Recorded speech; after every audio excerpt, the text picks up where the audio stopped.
சுப்பிரமணிய சுவாமி கோவில் ராஜகோபுரத்தில் என்னென்ன சிற்பங்கள் உள்ளது தெரியுமா?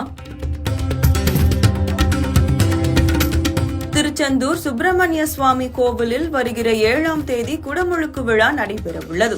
இதற்காக கடந்த 2 ஆண்டுகளுக்கு மேல் 300 கோடி ரூபாய் மதிப்பீட்டில் பெருந்திட்ட வளாக பணிகள் நடந்து வருகிறது. இந்த பணிகளில் கோவில் ராஜகோபுரம், கலசங்கள், கோவில் வளாக பணிகள் என பல்வேறு பணிகள் நடந்து வருகிறது. தற்போது கோவில் ராஜகோபுரத்தில் திருநீறு வர்ணம் பூசப்பட்டு அதற்கு மேல் காப்பர் வர்ணத்தில் ஒரு வேல் வைக்கப்பட்டுள்ளது பக்தர்கள் மத்தியில் பெரும் வரவேற்பை பெற்றுள்ளது. தற்போது ராஜகோபுரத்தில் வர்ணம் பூசப்பட்டுள்ளதால் கோபுரத்தில் மிகவும் பழமையான சிற்பங்கள் மிகவும் தத்ரூபமாகவும் அழகாகவும் காட்சியளிக்கிறது.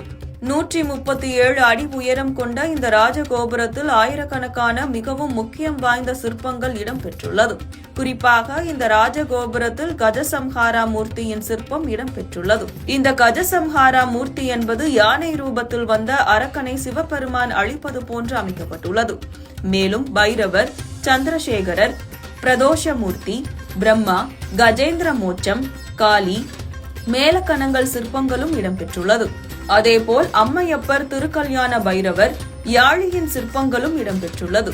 மேலும் ஏகபாத மூர்த்தியின் சிற்பம் இடம்பெற்றுள்ளது. அதிக அளவில் கோபுரங்களில் லிங்கோத்பவரின் சிற்பங்கள் தான் இடம்பெற்றிருக்கும்.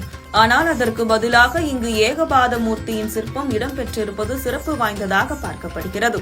மேலும் ஆண்டி கோலத்தில் இருக்கும் முருகன், நடராஜர், மகிஷாசுரமர்த்தினி, பிச்சாடனார், முனிவர்கள் தவம் இருப்பது போலும், முனிவர்கள் அன்னம் சாப்பிடுவது போலும் இந்த கோபுரத்தில் சிற்பங்கள் இடம்பெற்றுள்ளது. முனிவர்கள் இல்லாமல் ராஜகோபுரம் இல்லை. ஆனால் முனிவர்கள் அமர்ந்து அன்னம் சாப்பிடுவது போல் இந்த ராஜகோபுரத்தில் இருப்பது மிகவும் சிறப்பு பெற்றது. எனவேதான் தற்போது திருச்செந்தூர் முருகன் கோவிலுக்கு வரும் பக்தர்களுக்கு 3 வேளையும் உணவு வழங்கப்பட்டு வருகிறது.